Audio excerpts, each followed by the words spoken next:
Joined by Nebraska head coach Fred Hoiberg, Sam Hoiberg, and Rink Mast. We'll start with an opening statement from Coach, then we'll take questions for Sam and Rink. Coach.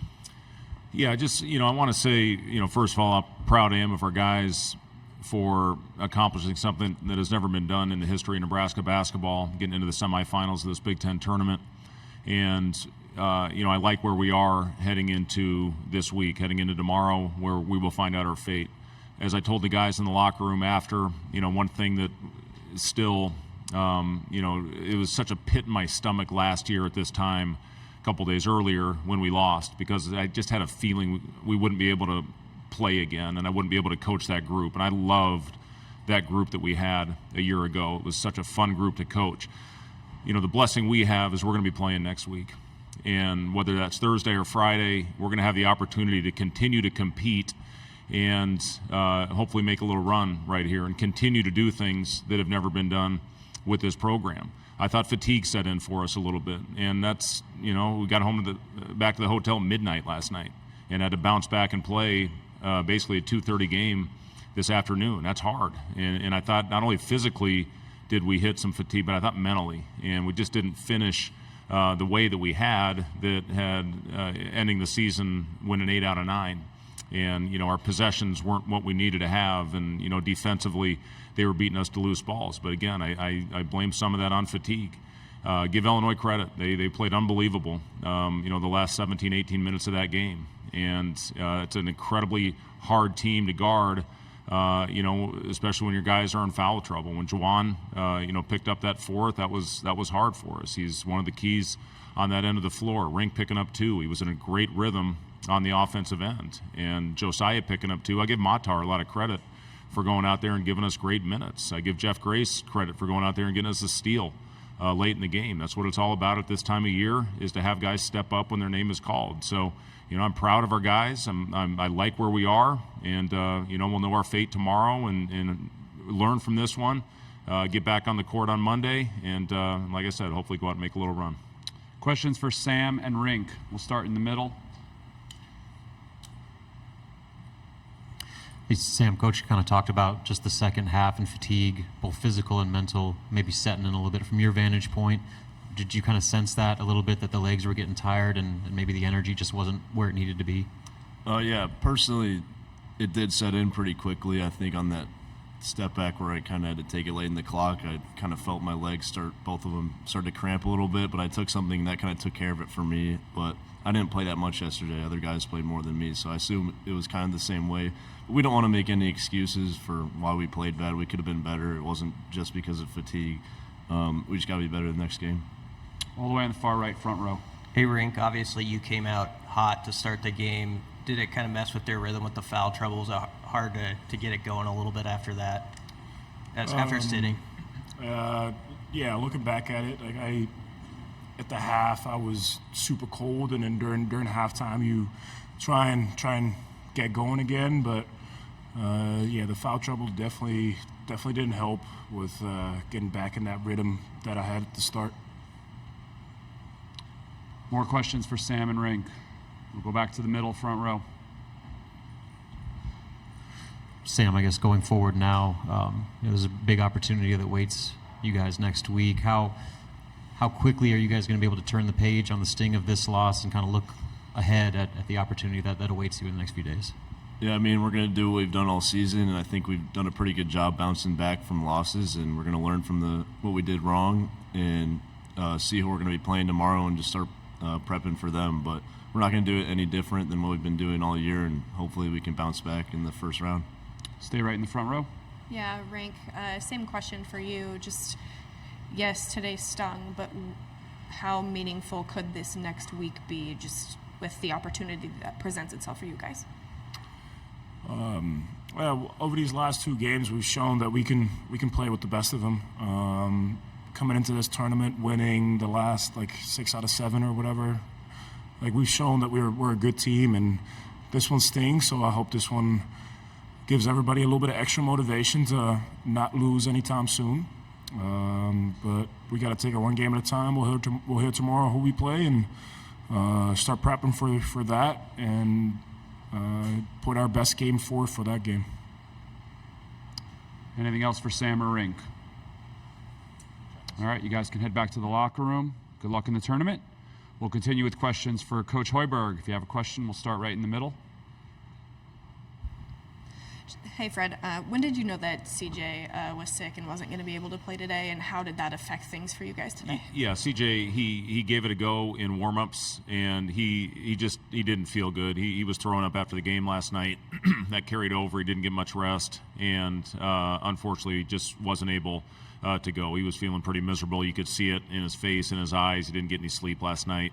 So wanted to play it smart. You know, he's been awesome for us all year. It just, obviously it shortened our rotation. And again, that I think leads to the fatigue that we had in that second half when you take one of your main guys out of the lineup. But, again, our guys stepped up, especially when we had the foul trouble.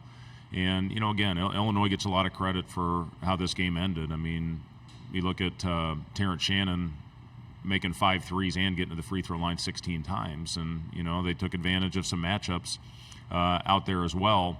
But again, Sam hit it on the head. I mean, it's all about now going back to the film room and learning from this one and preparing for the next one. That's what we've done after every game. We'll have a cleanup for our guys on Monday, and then we'll get on the floor. And depending if we play Thursday or Friday, we'll go to our first look and work on some execution type things to hopefully be better the next time we're on the floor. But, as I said to the guys after the game, I love how this team is playing right now. We can't let one game, disrupt the good things that have happened with our program. And, we got to get right and have good prep, and I'm confident that we'll do that. We'll go in the middle, right-hand side. Fred, just in your mind, what was the shift in the second half? What did you see as the turning point? Yeah, we got that thing up to 15 right away. It was great, forced them into a timeout, and it just, become a foul fest. They got to the line on multiple occasions, and that just kind of takes the flow out of the game. You're taking the ball out of the net. I thought we were really good in transition in the first half when we rebounded the ball. But when you're taking the ball out of the net, whether it's after a free throw or after an offensive rebound kick out, it's hard to have that same type of rhythm and flow that we did offensively. I think we shot almost 70% in the first half, 60%, hell, I don't know. But it was, one of those things where we just had it flowing so well. And, when you start taking the ball out of the net like we did, and that gives them rhythm and momentum and confidence, and they took advantage of it. We'll go back to the middle, and then we'll go to you, Marcus. I guess, you mentioned after the game you talked to the guys about next week. I guess what's kind of the approach to turning the page as quickly as possible on this one, and what types of lessons can you learn from this experience that you can apply to next week? Yeah, like Sam said, I mean, we're going to do the exact same thing we've done all year. We're going to learn from this one, and then we're going to start focusing on whoever our opponent will be, and we'll know that tomorrow at probably 5:30 or 6 o'clock. And then, coaches will get in the film room and start working on a game plan, and then we'll get the guys in there and present a first look to them and start working that way. We haven't played a back-to-back all year. Our MTE this year was different than last year, where we had the experience of a back-to-back, especially the late game and then the early game. That's hard. I mean, that is really, really hard, especially when you have one of your main guys out of the lineup. So, again, I give our guys a lot of credit for the way they came out of the gate. We were phenomenal for the first 25 minutes of that game, and then unfortunately we just weren't able to sustain it. But again, give Illinois credit. They had a lot to do with it. Third row, left, Marcus. Coach, I wonder if you could talk about just being back in this arena, the time you spent with the Wolves. And I know recently Kevin McHale came the senior night for you and supported the team. And I think he mentioned that, take a special someone to beat you. Certainly was that with Terrence Shannon. Yeah, I love being back here. I had 7 of the best years of my life in Minnesota. Certainly the 2 best of my playing career. Playing on that team back 03-04, where, Sam Costello were a healthy hip away from, I think, winning a world championship that year. And, I still have great memories. It's so much fun coming in this building and reliving some of those. We've still got a house on a lake up in northern Minnesota. So, we absolutely love it here. So to be back, our kids spent a lot of their lives. Everybody was here except for our son Jack, who's working for the Spurs. But it's great for the family to come back and relive some of those great memories. My wife took our son Charlie, who's Sam's twin, on a little memory tour. They went out and saw our house and went to the Target where they used to get pizza when they were 3 years old, and she had to shut them up when they were complaining, and just throwing stuff in the cart. So it was great to be back here for that, and just a really special place with a lot of great memories. Anything else for Coach? Okay, we'll go all the way in the back. Last one. Hi, Coach. After KC scored 31 points in February against Illinois, Illinois did everything to not that happen again this time.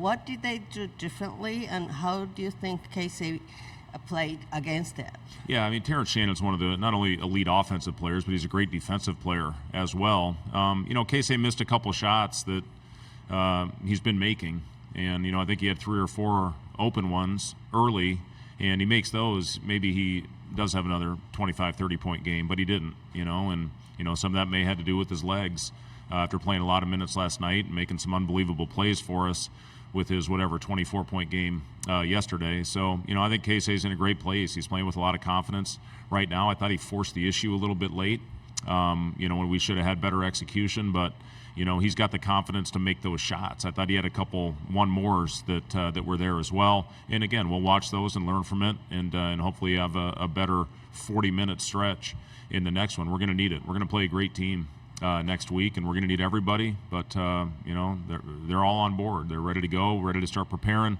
and we'll get back to work on Monday. All right. Thank you, Coach. Good luck in the tournament.